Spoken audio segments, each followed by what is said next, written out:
Good day, students. In this video, I want to go over the upcoming character banners, bound to arrive in patch 2.1.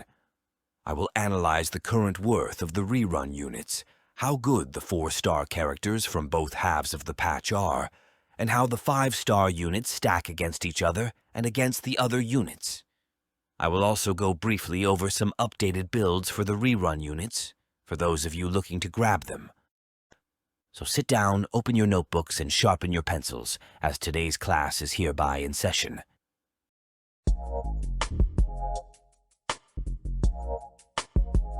Let us start by briefly analyzing the worth of the 4-star units on both halves of the patch. In the first phase, the 4-star lineup will include Gallagher, Pela, and Heng, which are already the making of a decent team if you just started the game, as you can get a healer in Gallagher, a debuffer in Pela, and a damage dealer in Heng. This team should have no problem getting you through the early levels of the game, but in late game, only 2 of them will retain their value, namely Pela and Gallagher. Pela is currently the best supportive debuffer from the available 4-star choices, as she is easy to build and can function effectively in all team archetypes since she has an AoE defense down in her kit from her ultimate. And in case you didn't know, defense down is among the best types of damage amplification tools one can have. She also has buff removal on her skill, which is one of the rarest abilities present in the game and can come in handy against a number of enemies. She is also great out of the box at E0, but gets a couple of nice additions from additional copies, especially her E1 and E4. Gallagher looks to be the most offensive option released so far in the healer category, as he is able to do some considerable damage on his own. While his kit does look like it may have some issues solo sustaining the team in harder content, he will do just fine, especially in the early to mid-game stages. While not generally tied to a specific team archetype, he should find his home in teams focused on breaking the enemy shields consistently, so try to pair with allies who have multiple hits in their abilities to speed up the shield breaking potential. Heng has mostly been left out of the meta due to the restrictions of his kit, as he depends on his allies to achieve his full potential, while most damage dealers are self-sufficient.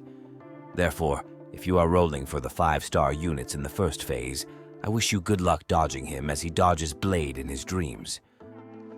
Moving on to the 4 stars from the second phase, Lynx, Luka, and Serval. Well, if you manage to get all 3 of them from the banner, you have the makings of a pretty decent dot team, especially if you also have Kafka. Please note, however, that Lynx and Serval are obtained for free by everyone, so you should only look at this banner if you are trying to obtain the 5-star unit from it, or if you want to snipe Luka or improve your Lynx and Serval through their Eidolons. Lynx is a great healer, capable of solo sustaining the team with no issues, and she is also a great partner for Blade or Clara if you have them or are planning to get them. The AoE cleanse from her ultimate is also invaluable in harder contents, as most of the enemies will have some form of CC in their arsenal. She also scales very well with her Eidolons, particularly her E6. Luka is an interesting choice as he is a single-target dot-focused unit with the ability to amplify both his damage and the team's damage through his ultimate. You should also note that Physical Break is the highest hitting break in the game, so he can definitely pack a punch and might be a decent match with Gallagher if you also plan on getting him as well. You should look at his E4 and E6 as good pickups if you plan on maxing him out. Serval, while for most of the time thought only to be an early game unit, has found a new lease on life with the release of Pure Fiction, where she is quite a fine option, especially in stages weak to lightning and in combination with Kafka. For her Eidolons, you need to turn your eyes to either her E4 or E6 from this banner if you aim to improve her. I will now touch the 5-star units of this patch, and I have grouped them into 2 categories based on the roles they fulfill, namely the Sustainers, which will be Luocha and Aventurine, and the Damage Dealers, Acheron and Jingliu.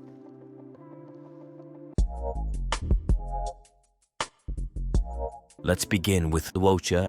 He has been on quite the roller coaster since his release. When he was released, he was quite overlooked, and only after his banner ended did everyone realize what his strength really was.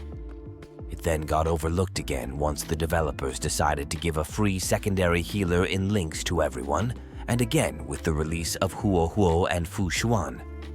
While his build or strength has not changed since his release, his value for your account has since diminished. As we know, not only is a capable healer given for free, but there are also two alternatives for his spot in the second team, and both Huo Huo and Fu Xuan are capable of keeping your team alive while also being able to buff the damage of the team, an ability which Luocha unfortunately does not possess, as his entire identity is to heal you until you are sick of healing. What he is still best at, though, is providing skill points for your team, since he can activate his heal without using them. So if you plan on running a skill-demanding composition, he would be the best choice to balance things out. For those of you who already have him and plan to continue using him, his Eidolons, notably his E1 and E6, solve his issue of not being able to buff your allies, which can make him solid as a rock until you get sick of getting healed 24/7. Next up is Aventurine, and while I do not believe he will take down Fu Xuan from her spot as the most broken sustain unit in the game, based on the kit presented in the live stream, he appears to be a close second. With the ability to provide shields from his skill, he already looks to be overshadowing Japard, who depends on his ultimate to refresh his own. From the introduction page, he also appears to increase the effect resistance of the allies protected by the shield, which, depending on the amount, has the potential to be amazing. He can also boost the damage of your team by adding a debuff to the enemy via his ultimate, which will increase the crit damage received by it. And speaking of damage, as both his ultimate and his talent are damaging abilities, he is the most offensive preservation unit released thus far. And while we have no information on his Eidolons yet, I believe they will stick to the trend of adding a valuable one in the first two, so you might want to have your Jades ready for it. Therefore, between the two choices, I would recommend going for Aventurine over Luocha, as both are of the same element and both can solo sustain. But Aventurine provides more for your team with his personal damage and the buff to your team's overall damage from his ultimate debuffs. And going by the footage from the live stream, you won't have to spam his skill to keep the shields up, as the shields are stackable.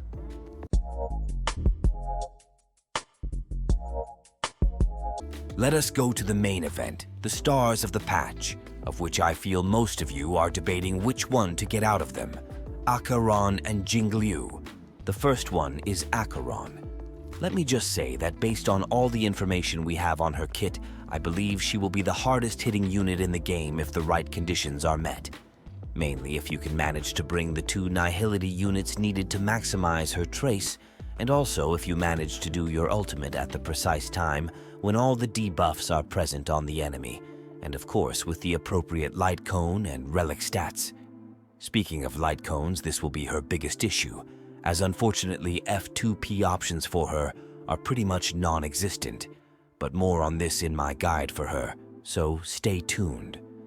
An alternative playstyle for those of you who are lacking Nihility units is to play her with support units focused on buffing the crit damage like Bronya and Sparkle. While she will lose uptime on her ultimate due to the lack of debuffs, she will still perform well enough due to the crit buffs provided by them and the additional actions as well. So she looks to be a true investment sinkhole in order to get going, but if you can get her going, I believe she will not leave your main team anytime soon. Lastly, Jingliu has been seen as the best damage dealer in the game for quite some time now, due to how easy it is to build her thanks to her insane crit rate and attack buffs, but also because she consumes a small amount of skill points, and during her enhanced state, she doesn't consume any. Her multipliers are also very good, and since her attacks are mostly blast-type attacks, she is good in both AoE and single-target scenarios. Like I said in my Forgotten Hall guide, she has a pretty hard kit to be power-crept. Let's see what has changed for her since her release, and let's start with possibly the biggest one, Sparkle. While Sparkle is seen mostly as a partner in crime for either Destruction Daniel or Quantum units, Jingliu can also use her quite effectively, as Sparkle provides a bigger crit damage buff compared to Bronya. And while her action advance is half the value of Bronya's, it is still enough to guarantee a quick entry into Jingliu's enhanced state. So while her main competitor in the damage category received a great ally, so did she. In terms of build, while her original options in Hunter for most of the encounters and Genius against quantum-weak enemies are still great, she now has a better option in the Pioneer set, especially if you can manage to consistently debuff the enemy, and considering Pela is one of her best allies, it should not be that hard. For Light Cones, the choices from her release are still valid, with her signature providing her with the biggest damage boost, while the Herda Light Cone is an amazing and accessible choice. If you are looking to boost her damage, you should look either at her E1 or her E6 for the biggest increase, although note that her E1 damage boost will only be visible in single target scenarios. Therefore, as conclusion for this head-to-head, I would recommend almost everyone go for Jingliu, as she is still at the top of the damage meta, is easier to build, and has access to a wider array of light cone choices and relic choices. But if you are willing to play the long game, I believe the developers will release an Annihility partner in crime for Acheron by the end of the 2.0 patches, or at least a more decent 4-star light cone option. And that is all the units available in the 2.1 banners briefly analyzed. Now I want to know which units you are planning on going for. Will you follow my recommendations, or are you already set on your choices? Are you planning on investing in additional copies for either of them, or are you just praying for that 50-50 win? Let me know down in the comments, and until next time, I am Professor Veritas Ratio, and remember, stay smart and sexy.